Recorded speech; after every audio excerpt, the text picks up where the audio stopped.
Hey everyone, Mr. Sujano here. Tekken 7 has officially sold over 7 million copies worldwide. Let's get started. Alright, to kick things off, this good news came from Tekken's official Twitter account today. They said Tekken 7 has reached another milestone with over 7 million sales worldwide. Thank you to all of our fans for their continued support. Now get ready for the next battle. Now there are two things we're going to take a look at about this tweet. The first one is the sales figures. How did Tekken 7 do? Is 7 million a good sales figure? How does it compare to other fighting games out there? And how does it compare to other Tekken games in the series? The second thing we're going to take a look at is this last sentence here. Now get ready for the next battle. So looking at 7 million copies sold, Harada let us know about this a month ago because he tweeted out now one of 7 million. This tweet kind of flew under the radar, but he did confirm it back on March 22nd. Now let's take a look at that 7 million and see how it stacks up against other big fighting games of this generation. We'll take a look at Street Fighter V first.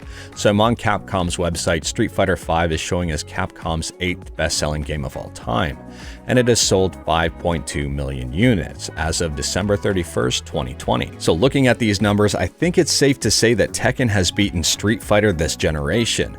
Yes, Street Fighter's numbers are from December and Tekken's are from April, but that's a 1.8 million gap, actually a little bit more than a 1.8 million gap.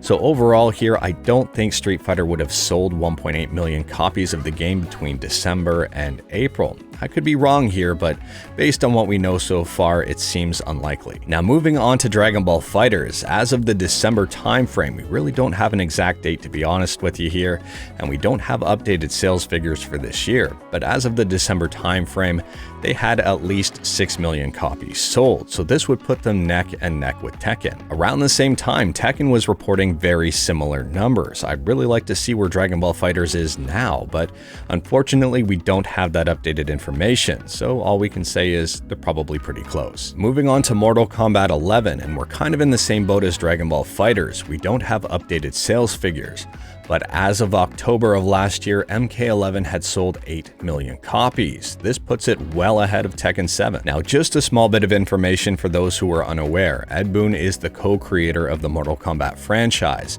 so taking his word at 8 million sales seems pretty accurate. Now, moving on to non-traditional fighting games, and this is where some people will probably groan a little bit here.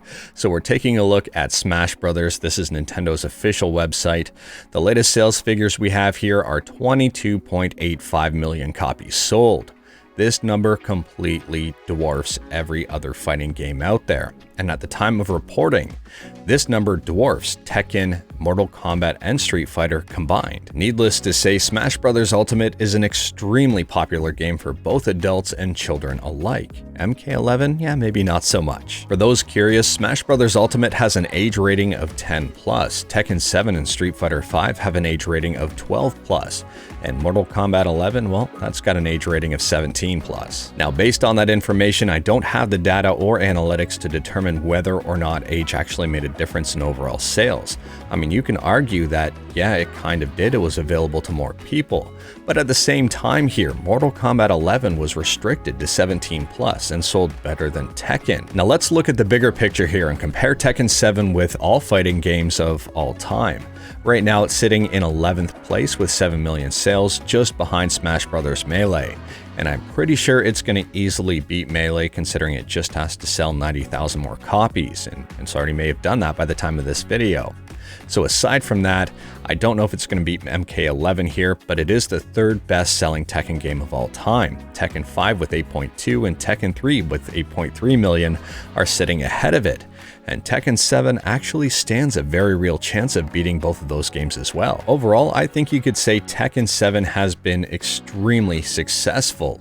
And right now we might be on the final season of the game. Now talking about season 4, and this brings me to the next part of Tekken's tweet here. Now get ready for the next battle. So right now we're kind of just in the midst of season 4 for Tekken 7, and just a few weeks ago someone asked Harada, is there going to be a season 5 for Tekken 7? And Harada's response was, hi, in the first place our plan was to complete it in season 2. But it didn't end in season 2. The entire market has changed to tend to play the title longer than it used to be, so I don't know about the future. So this could mean one of two things. One, they're thinking about a season 5 for Tekken 7, Or 2, they're thinking about Tekken 8. And not to start any rumors here, people are already talking about this and the timelines make sense. So taking a look here, Tekken 5 came out in 2006. Well, Dark Resurrection. The original one came out in 2005. Tekken 6 came out 3 years later in 2009. Tekken Tag Tournament 2 came out in 2012, again 3 years later. And Tekken 7 came out another 3 years later in 2015, or 2017 if you want to get really specific. This means it's been 4 years since that worldwide launch, and we're kind of due for another Tekken game now. If I was a betting man, I would say the next big announcement from Tekken would not necessarily be Tekken 8, but maybe some sort of Ultimate Edition. I mean, they already have an Ultimate Edition, but it only includes Season 1 and 2. I wouldn't be surprised to see something that includes Season 1, 2, 3, and 4. I mean, Capcom has already announced they're working on Street Fighter 6. We have a new King of Fighters on the way. We have a new Guilty Gear on the way. Pretty sure they're already working on a Tekken 8. I mean, it's completely possible that Bamco surprises us all and announces Tekken 7 at E3. They are going to be there, or maybe even at EVO, because they're going to be there too. Or maybe they just announced the Tekken 7 Supreme Edition or whatever it is to include all season passes. Or maybe they announce both. But anyways, that is all I've got for today. Huge congratulations to Tekken 7 for selling over 7 million copies. If you haven't played Tekken 7 yet, I do highly recommend checking it out. It's a fantastic game. Let me know in the comments below what you think about these sales figures for Tekken 7, and let me know what you think about the possibility of a Tekken 8 being announced anytime soon. And as a friendly note before I sign off, it's Capcom Publisher Weekend Sale over on Steam, and they have titles here up to 80% off. So if you're a Resident Evil fan, you might want to check this one out. If you're a Devil May Cry fan, you might want to check this one out. And if you're a Monster Hunter fan, or even an X-Men fan, or a Dead Rising fan, I could just keep going on. Just check out the developer sale. There's a lot of great deals here. So if you like this video, leave a like. If you didn't like this video, leave a like. Hit that subscribe button. Check out my other videos. Thank you, everyone. Take care.